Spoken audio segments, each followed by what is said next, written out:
कमळासारखी फुललेली आणि खारीपेक्षाही अधिक लेअर असणारी अगदी खमंग आणि खुसखुशीत अशी करंजी. तुम्ही पाहू शकता किती साऱ्या लेयर्स आलेल्या आहेत.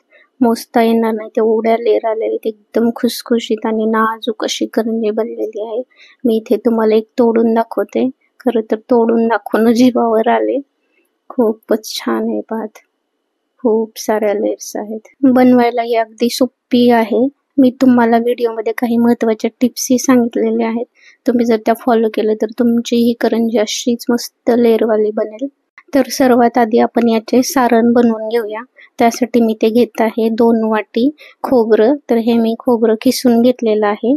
आता याला आपण मध्यम आचेवरती व्यवस्थित भाजून घ्यायचं आहे. हे आपण सतत हलवून याला भाजायचे आहे. याला खूप ही भाजायचे नाही. हलकासा सोनेरी रंग येईपर्यंत हे भाजून घ्यायचे आहे. फक्त 5 ते 7 मिनिटांमध्ये हे भाजलं जातं. हे पहा इथे हे भाजून झालेलं आहे.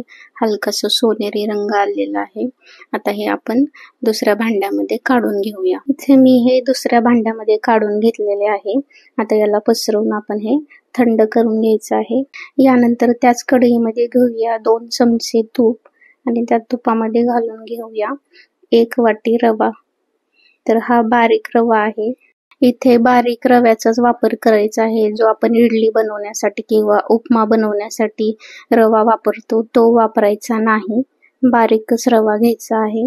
तोही आता मंद गॅसवरती आपल्याला व्यवस्थित हलकासा सोनेरी रंग येईपर्यंत भाजून घ्यायचा आहे. इथे रवाही आपला व्यवस्थित भाजून झालेला आहे. आता तोही आपण काढून घेऊया. इथे मी रवा आणि खोबऱ्याचे सारण बनवत आहे. तुम्ही तुमच्या आवडीनुसार सारण बनवू शकता. इथे सारणाचे खूप सारे प्रकार आहेत. नुसत्या तुम्ही खोबऱ्याच्या करंज्या करू शकता किंवा तिळाच्याही करू शकता. यानंतर त्याच कढईमध्ये मी घेत आहे 1 चमचा तूप आणि त्या तुपामध्ये मी इथे काही ड्रायफ्रुट्स घेतलेले आहेत. काजू, बदाम, पिस्ता, मनुका आणि थोडेसे चारोळेही घेतलेले आहे. ते आता आपण 1 ते 2 मिनिटे व्यवस्थित त्याला भाजून घ्यायचं आहे तुपामध्ये. तुम्ही तुमच्या आवडीनुसार इथे ड्रायफ्रूट घालू शकता. नाही घातले तरीही चालेल. आता यानंतर यामध्ये घालूया 1 चमचा खसखस. यालाही अगदी मिनिटभरच आपल्याला हे परतून घ्यायचं आहे. तर इथे सर्व ड्रायफ्रूट हे मी व्यवस्थित भाजून घेतलेले आहे. आता हेही आपण सारणामध्ये घालून घेऊया आणि आता हे व्यवस्थित मिक्स करूया आणि मिक्स करून हे आपल्याला पूर्णपणे थंड करून घ्यायचं आहे. आणि पूर्णपणे थंड झाल्यानंतर आपल्याला यामध्ये पिठी साखर टाकायची आहे. आता हे आपलं सारण थंड होत आहे. तोपर्यंत आपण इथे करंजीसाठीचं पीठ मळून घेऊया. त्यासाठी इथे मी घेत आहे 1 वाटी मैदा. ही मी गच्च वाटी भरून घेतलेली आहे दाबून अगदी. नंतर यामध्ये घालूया थोडंसं मीठ आणि हे व्यवस्थित मिक्स करून घेऊया. आणि मिक्स करून झाल्यानंतर आपल्याला यामध्ये कडकडीत तेलाचं मोहन घालून घ्यायचं आहे. तर त्यासाठी मी ते तेल हे व्यवस्थित गरम करून घेतलेले आहे. पाहू शकता धूर निघत आहे तेलामधून. आता आपण चमच्याच्या सहाय्याने याच्यामध्ये 5 ते 6 चमचे हे तेल घालून घ्यायचं आहे. खूप साऱ्या तेलाचा इथे वापर करायचा नाही. अगदी 5 ते 6 चमचे तेल आपल्याला टाकून घ्यायचं आहे आणि हे व्यवस्थित आधी चमच्याच्या सहाय्याने मिक्स करायचं आणि नंतर हाताने याला अगदी रगडून हे तेल व्यवस्थित असे पिठाला लावून घ्यायचं आहे. अगदी दोन्ही हाताचा वापर करून मोहन हे आपल्याला मैद्याला चोळून घ्यायचं आहे. मैद्याच्या कणाकणाला मोहन हे व्यवस्थित लागलं गेलं पाहिजे. तरच तुमची करंजी अगदी खुसखुशीत आणि व्यवस्थित लेअरवाली बनेल. तर इथे मी मोहन हे पिठाला व्यवस्थित चोळून घेतलेलं आहे. आता आपण थोडंसं पाणी घालून पीठ आपण मळून घेऊया. पीठ मळताना आपल्याला हे खूप सैलसर पीठ मळायचं नाही. घट्ट असं पीठ मळायचं आहे. आपण पुरीसाठी किंवा समोशासाठी जसं पीठ मळून घेतो अगदी तसं घट्ट आपल्याला पीठ मळून घ्यायचं आहे. तुम्हाला आजची ही रेसिपी कशी वाटत आहे? आवडत आहे का? आणि आवडत असेल तर व्हिडिओला लाईक करा. इथे पीठ हे मळून झालेलं आहे. तुम्ही पाहू शकता अगदी घट्ट असे पीठ हे मी मळलेलं आहे. आपण हे 20 मिनिटे झाकून ठेवूया. यानंतर आपण साठा बनवूया. त्यासाठी मी ते घेत आहे 8 चमचे कॉर्नफ्लोअर आणि त्यामध्ये मी घेतलेलं आहे 4 चमचे तूप. आता हे आपण व्यवस्थित मिक्स करून घेऊया. कॉर्नफ्लोअर आणि तूप याचं प्रमाण अगदी सोपं आहे. तुम्ही जितके चमचे कॉर्नफ्लोअर घ्याल त्याच्या अर्धा चमचे आपल्याला तूप घ्यायचं आहे. आता आपण हे व्यवस्थित फेटून घ्यायचं आहे. मी इथे हाताने फेटून घेत आहे. तुम्हाला हवे असेल तर तुम्ही वाटीचा वगैरेही वापर करू शकता. अगदी क्रीम सारखं याचं टेक्स्चर झालं पाहिजे. एकदम हलका फुलका असं कॉर्नफ्लोअर आपलं हे झालं पाहिजे. तुम्ही पाहू शकता इथे मी अगदी व्यवस्थित फेटून घेतलेलं आहे. एकदम क्रीम सारखं हलकं फुलकं असं हे साठा झालेला आहे. आता आपण हे बाजूला ठेवूया. तिकडे आपले सारण हे थंड झालेलं आहे. आता यामध्ये आपण पिठी साखर मिक्स करूया. इथे मी घेतलेली आहे 1.5 वाटी साखर आणि त्याचबरोबर घालून घेऊया वेलची पूड. आता हे सर्व आपण व्यवस्थित मिक्स करून घेऊया. इथे साखर ही व्यवस्थित मिक्स करून घेतलेली आहे. आपलं सारण हे तयार आहे आणि तिकडे आपले पीठ ही व्यवस्थित भिजलं गेलेलं आहे. आता आपण याचे उंडे बनवून घेऊया.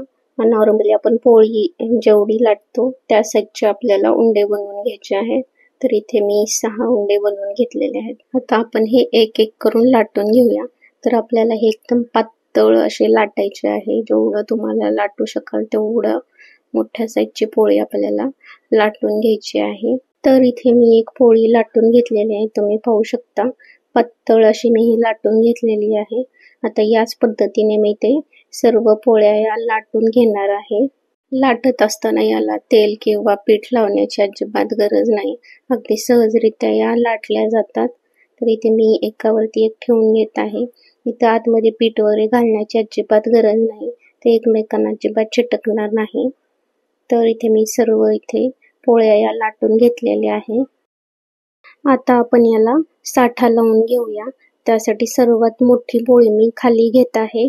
यानंतर आपण आता याला साठा लावून घेऊया. तर साठा लावताना एकसारखा लावला गेला पाहिजे. खूप जास्तही नाही आणि खूप कमीही नाही.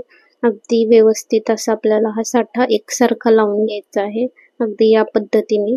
आता त्यावरती मी दुसरी पोळी घालून घेत आहे.